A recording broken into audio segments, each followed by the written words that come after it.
you guys still doing the thing where you're sitting on different corners of the cage, all that? We're doing that, man. And actually, we're getting stuff done every day. We're doing checkups every day from the arrival to departure. We're doing testing. We're doing checkups every day.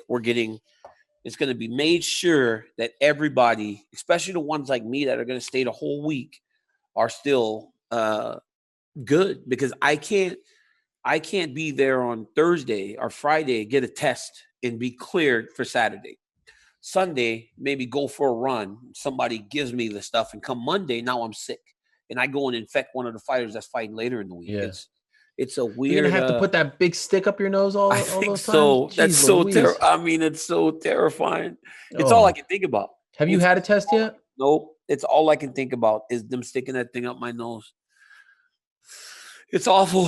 It's actually. What are you gonna do like Sunday, Monday, Tuesday as you sit around and wait for the next card? Prep for the next fight and work out. I'm going to go run and just continue just my daily routine, run, lift some weights, and just start trying to prepare myself to get ready to fight. I just have to get myself prepared. So the card is great, obviously, top to bottom. So many great storylines, but I want to talk about Donald Cerrone for a second. Donald Cerrone broke his silence last week. He spoke to a bunch of people. He's fighting Anthony Pettis on this card.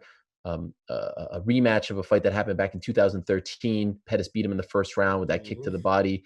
And now here they are, sort of crossroads of their career. Cerrone's lost 3 in a row. Pettis has lost 2 in a row. Obviously, Cerrone's been finished in his last 3. Pettis hasn't looked great. And he breaks his silence first time since after the Conor loss back in January. He does multiple interviews, but he was talking to our own Brett Okamoto. And one thing that I found to be very interesting was him talking about the fight itself. And what my big takeaway was? He said, Donald showed up, but Cowboy didn't show up, and I didn't bring it, all that stuff. Our brother, friend, Stephen A. Smith, is owed an apology from everyone in the fight community, right? I know Ariel, he said quit, and Donald didn't imply quit, but it was pretty much the same thing. Donald Cerrone said, once again, he did not show up. And Stephen A. essentially was saying the same thing, and everyone lambasted him and told him to get the heck out. Do you not agree with me that Stephen A. Smith is owed an apology? Well, I think that he was right? So Stephen A. isn't in the fight game enough or long enough to be able to verbalize it in the way that the fight community understands. He was saying the same thing. And Donald essentially confirmed it. Even Donald said, hey, I just didn't feel like I wanted to be there, right? I just didn't feel like I was there or something like that, like he was right. And I think that, I think Stephen A. is such a big personality. And when he says things, it's easy to take offense to him. But in this situation, he actually said the same thing. And Donald almost confirmed it, just that I wasn't there. He was not there. He did not fight his fight. He said sometimes you just feel like you're not going to be able to do what you normally do. And he said that was one of those nights. And he said he said something about the day before, and he knew. Yes. He said something about the day before he knew, like he didn't feel like he did. I don't know. I don't know the exact quote, and I don't want to misquote Donald, but it was something to the effect of, I knew I wasn't ready to be there, or something like that, to that effect. I can't remember what it was. The Wednesday of fight week, they had that press conference that night. You could go back. It's still on the podcast feed. I did a radio show. And remember at the press conference, he showed up wearing the all black, his eyes were covered, and he was banging on the table. I'm so excited, guys. I'm so excited. You don't understand. This is going to be a great fight. And I said it on the radio show. This is a man who's trying to convince himself that he is ready. He is trying to pump himself up. He was not ready. And so it's one thing to say, like, you could tell me, DC, you could say, I didn't show up against John at UFC 182. Yeah, okay. It's an anomaly. But how is it that you don't show up every time you're in a big fight?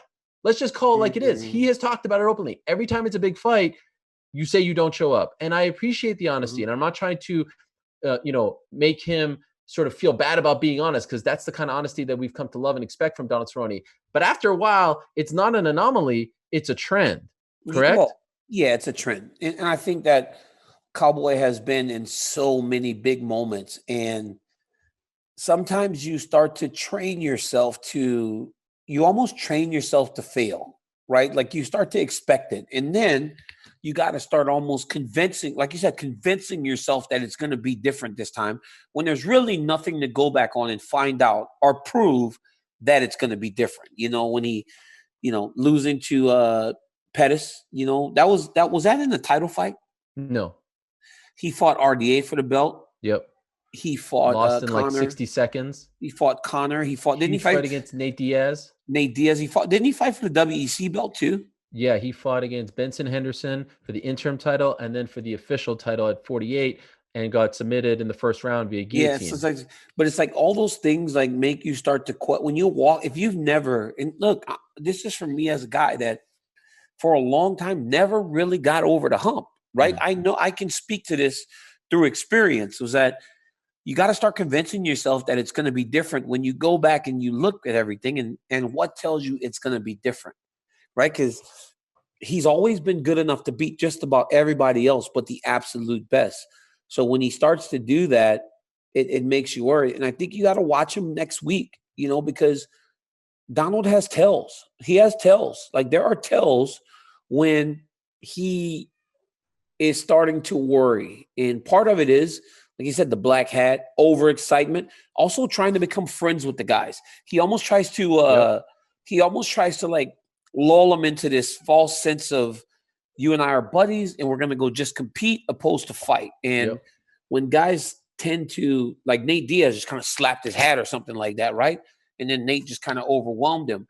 The guys that don't really buy into it, he struggles with it. It's almost like a form of mental warfare that he uses. And generally when Rick Story and those guys, they were hugging him and look at what he did.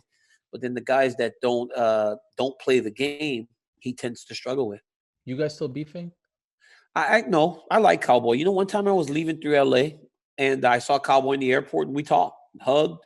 And you had like a weird thing, right? He criticized you after the Anderson Silva fight, right? Because of the way I fought, right? But that is his opinion. I don't mind him sharing an opinion. I mean, obviously you get upset about it because I won.